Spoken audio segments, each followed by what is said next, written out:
Good evening. This is Shobhashachi Bhattacharjee with regional news. The African Union has become a permanent member of the G20 today. Prime Minister Narendra Modi invited the head of the African Union, Azali Assoumani, to take his seat as a permanent member of the G20 as the first session of the G20 summit got underway in New Delhi this morning.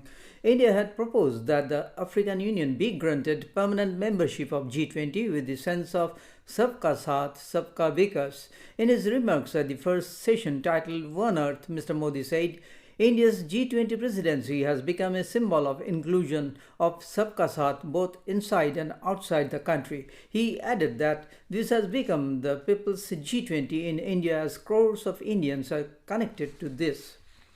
A consensus has been reached on the New Delhi G20 Leaders Summit Declaration. Prime Minister Narendra Modi has announced the adoption of the declaration during the second session titled One Family in the ongoing G20 Summit.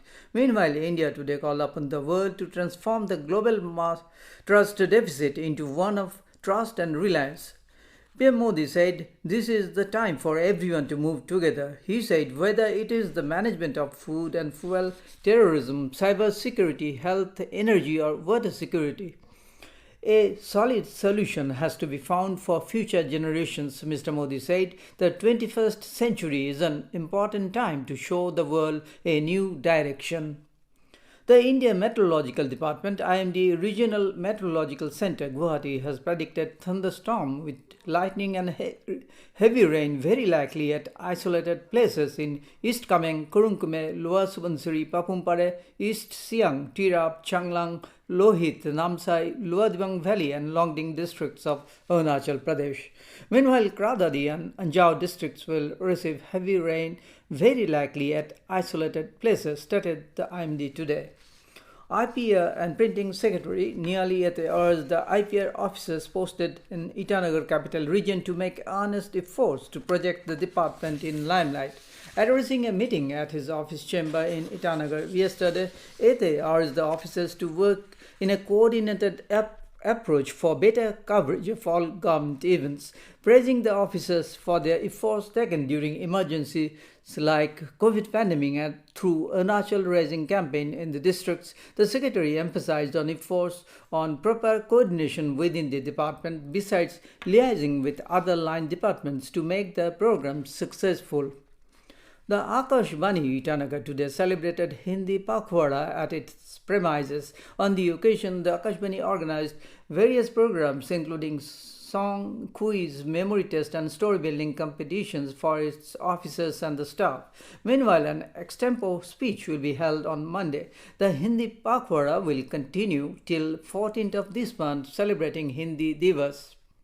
A district unit of Arunachal Pradesh Literary Society APLS was set up at Sejosa in Pakke Kesang district yesterday. On the occasion, APLS President Y.D. Thongchi spoke on the importance of the stories and literature in any society. He also expressed hope on the pace of literature to take a similar route in growing and developing strong roots. Meanwhile, Dahe Sangno and Banta Natung have been appointed as President and General Secretary respectively. Expressing gratitude to the APLS team, Sangno is sure to inculcate the spirit of reading amongst the youth community of Pakke Kesang and East Kameng districts. In this direction, Sangno also sought cooperation from all intellectual groups of the society.